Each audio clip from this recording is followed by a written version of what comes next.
My name is Demetria Zinga, and I'm an author, a podcast coach, and happy to be your host. I created this podcast to encourage women entrepreneurs of faith on your business journey. So join me and all of my fabulous guests as we help you discover how to gain kingdom business clarity and turn your profitable passion into a plan of action. You're listening to the Her Business Elevated podcast, episode number 28.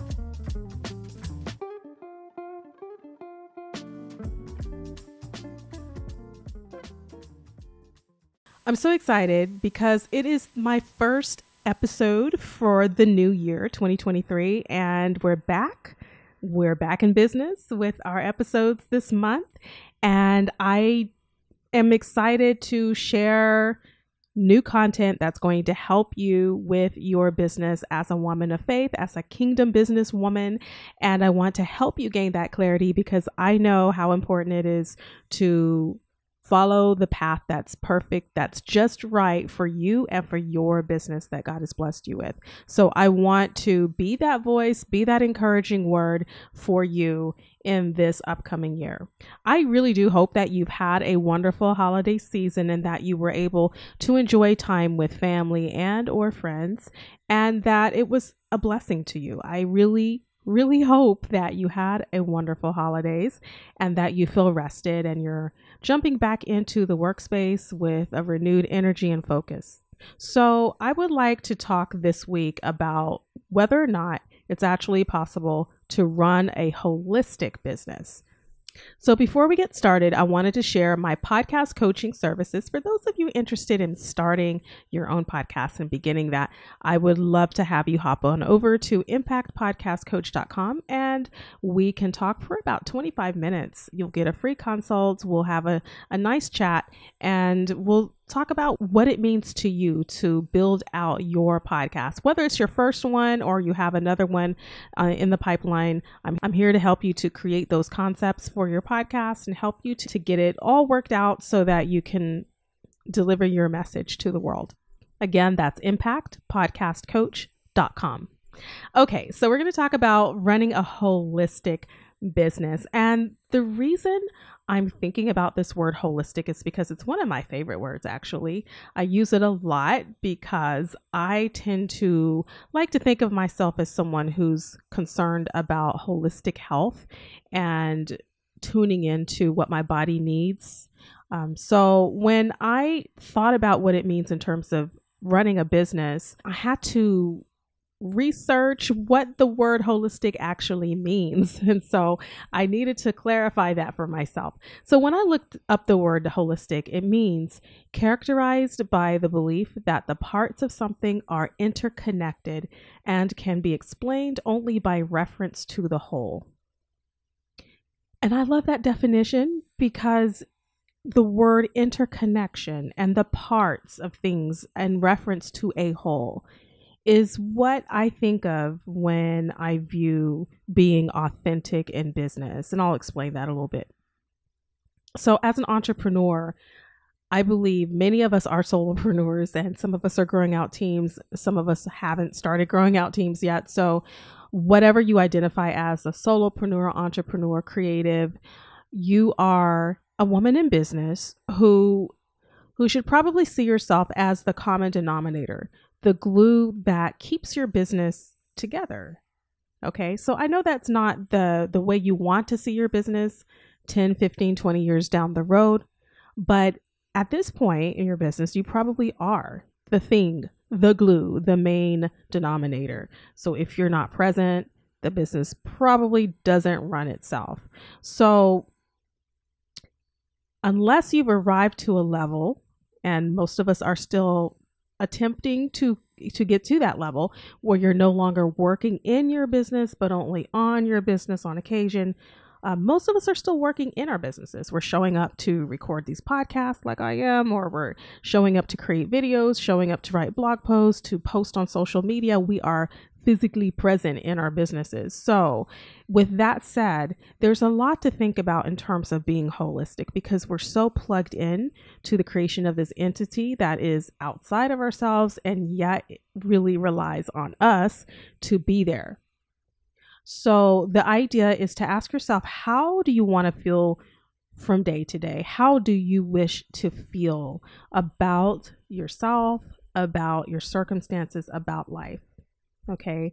And when you think about how you feel, from your mental health to the way you physically feel, your emotions, it's going to affect the rest of you, including your business. So, as the main denominator and as the glue, you got to take care of you. You've got to take care of yourself. So, you can start with mental health, addressing any depression, any mood swings that are happening in your life. As a woman with many plates in the air, many things on your plate, right? So some of us are dealing with family and some of us are dealing with work and career and also trying to build a business. There's so many different things that we're working through in life. We all have a different journey, but we all have tasks, responsibilities. Sometimes we have burdens, right? And so we have to think about running a business holistically in terms of how we wish to feel. So maybe we feel a certain way today. We don't want to continue feeling that way. And we can't possibly run a successful business if we're feeling constantly depressed, or if we are not getting good quality sleep, if we're not eating well, if we're not drinking enough water, if we're not energetic. So those things really make a difference in how we show up in our businesses. So ask yourself that question. How do you want to be feeling from day to day? This is part of your holistic vision for what you want to be in your business. The next thing to ask yourself, I think, is how do you want to show up? How do you want to show up in your business? The kind of energy that you want to exude in your business, the way that you want to present, because we're all so multidimensional and complex, right? Some of us can be great actresses, right? We're great at acting and sounding a certain way, looking a certain way, depending on the atmosphere, depending on the mood, depending on the circumstance. And in order to really feel like yourself, it's good to be able to know when to show up and how. Right. And so if you can show up the same way most of the time, it's going to cut down on the amount of energy that you have to put out there to really create and to promote. It takes a lot of energy to be on the forefront, to be in social media, to be on YouTube, to be on podcasts. So you have to kind of decide the type of a presentation that you're willing to put out there for the world so that you show up in a way that aligns with your energy level for your life today and what your life will look like in a couple of years, or what you think it might look like in a few years. Will you feel like showing up the same way you show up today? And maybe you won't, and that's okay to change your mind later on down the road. But whatever you build out today, that same level of energy is going to be required, probably even more so in a few years, especially as social media fluctuates, the algorithms change, everything's changing. So asking yourself, how do I want to show up in social media? Am I willing to put on those TikTok dances every week for the next 3, 4, 5 years? Is this really what I want to be doing?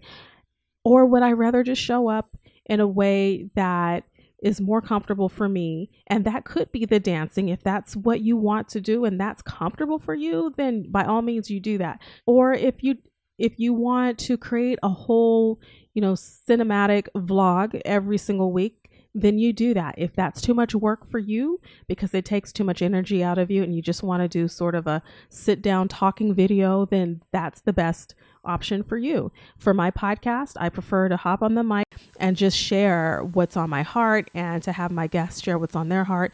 And although I do have outlines and I do kind of have a story that I'm creating through each podcast, it's not a lot of energy that I'm putting out there to do it. It doesn't feel like hard work. It feels natural for me. So this is how I show up on my podcasts.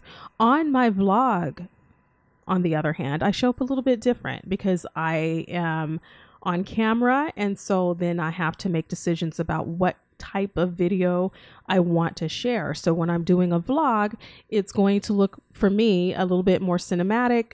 If I'm doing a day in the life, I'm bringing the camera around and showing you what I'm doing in my life.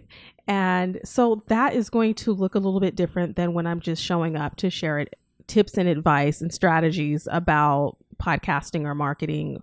And in the past, I would share advice about homeschooling. So all of this on my channel allows me to show up in different ways on both my YouTube channel and on my podcast. However, it's still me. It's all me. So whether I'm showing up in one way or another, I'm showing up in the best way I can for the format and for the platform that I'm using. And I don't need to put on airs, or I don't need to try to be something that I'm not. I tried to create a video once that was very similar to one of my business coaches that I admire so dearly, and I love her videos, but I could not create my video where I exuded that same energy that she does. And it's because she's on a different level and she has that energy because that's where she is in her life. And she's got the perfect backdrop setting, and she's got great studio lighting, and she has videographers and people filming her. And so of course I'm not going to be able to reproduce that at this time in my life because I'm on a different journey. I have a different set of assets available to me than what she has. And so I have to work with what's in my hands. And I'm always reminded of the preacher I keep talking about that many years ago spoke into my life during a church service once when he prayed for me. And he just told me that I was to open my hands, and I looked in my hands. So I opened them, the palms of my hands facing upward. And he just asked me, "What's in your hands?" And I thought about it. I didn't know how to respond to that. Wasn't sure where he was going with it. He walked away. But he wanted me to pay attention to the voice of the Lord and what God was already giving to me, had already given to me, that I just didn't see was already there. And sometimes, we overlook the small things because we're in a hurry to get to the big things. But the Bible says to never despise small beginnings. So whatever's in your hands to work with, you work with that. Don't be ashamed of where you are in your business and how long it takes you to grow, or how much further down the totem pole you feel that you happen to be. Because in actuality, there are people that are looking up to you and would love to be where you are. So just take what you have and roll with it. Run with it. Take the baton and run.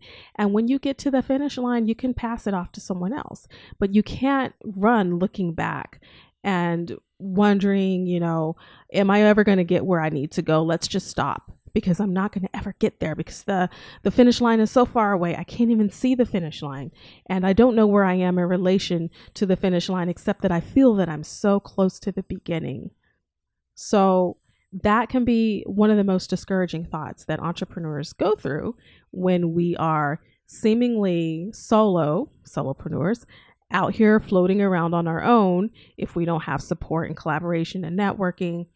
And it can feel lonely. And that's why I recorded a podcast a few months ago called How to Overcome Being a Lonely Entrepreneur. That's episode 13. Because there's so many things that we can do to overcome feeling lonely. But when we get focused on what we don't have, we forget what is in our hands already and what we do have. So a holistic business is going to require that you honor what you've been given already by your creator. Honor who you are, honor your mental health, honor your sleep, your eating habits, and how you feel. And figure out and make a decision about how you wish to show up and the kind of energy that you want to bring to the table every day. So you don't have to hold back and think, oh, I shouldn't do more because then it's going to look like I'm trying to do too much. On the other hand, you shouldn't try to do more than you feel that you should be doing. So finding that healthy balance, that's kind of the tricky part. And it's always been the story of my life, finding that balance, because I'm known to do a lot of things at once. And I'm always told by people that I'm doing too much.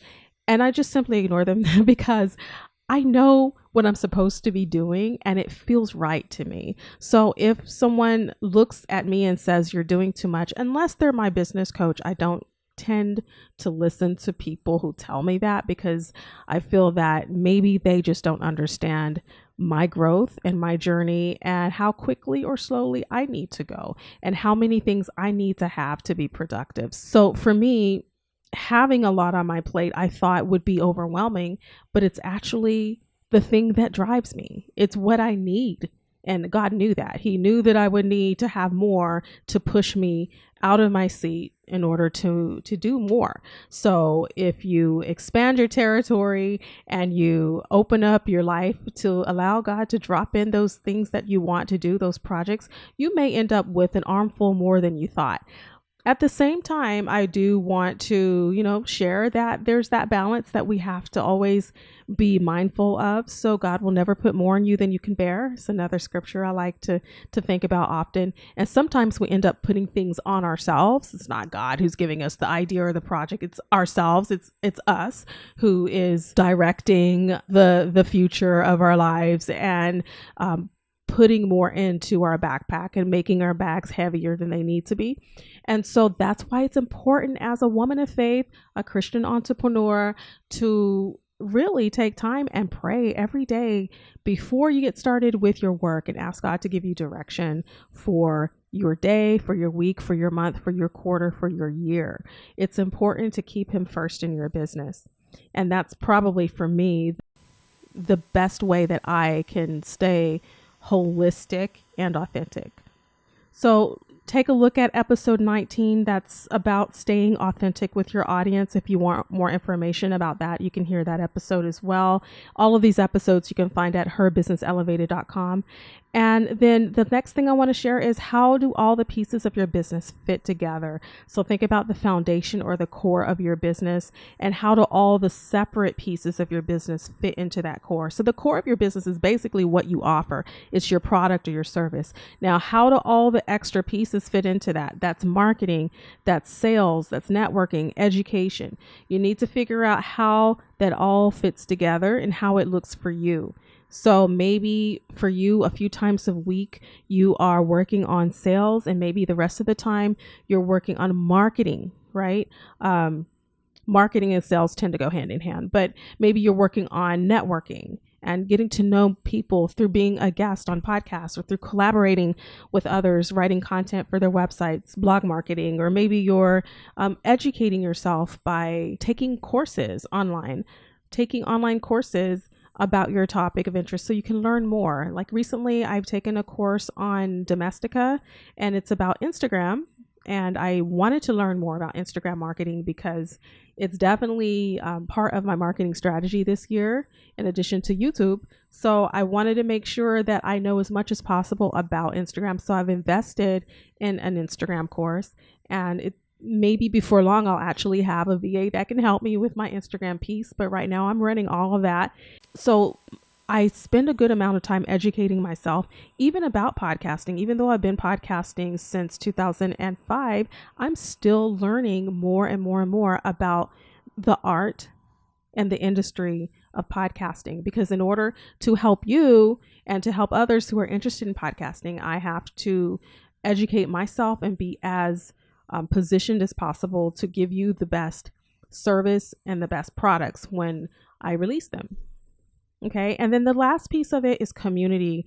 And so I think that sort of goes along with networking, but just not being that lonely solopreneur, entrepreneur. Being holistic means not feeling like you're by yourself, and not feeling like you are under the radar, being underserved, being misunderstood, or feeling misaligned, feeling that you don't fit anywhere. And I've experienced all of those feelings and more in the camp of negativity, because sometimes that is what happens in life. We go through some disappointments, and then we go down that road, that spiral into the abyss of woe is me, woe is my business, woe is everything. And we just get so downcast because a couple of things just didn't quite work out the way we thought they would, and then we're ready to give up. And in business, we just can't give up like that. if we've been called to something great, then we just have to push forward until we reach our goals. And so having a community of like-minded peers who will help you to reach your goal as you help them to reach their goal is the best thing you can do for yourself and your business. Find people that become your networking community, your people that you communicate with for advice and support. And you're kind of, holding each other's hands along the way in the entrepreneurial journey. And I think all of these things together create a holistic business. And so if you have any comments about this show today, I would love to get your comments. I would love for you to write me. But the best thing besides writing me, I think, is to leave a written review in iTunes or in Apple Podcasts. And you can find Her Business Elevated on Apple Podcasts. You can also find it on Spotify, but please leave a review in Apple Podcasts. Leave me a rating as well. Of course, I love all 5 stars. And just let Apple Podcasts know that this is an incredible resource for women in business.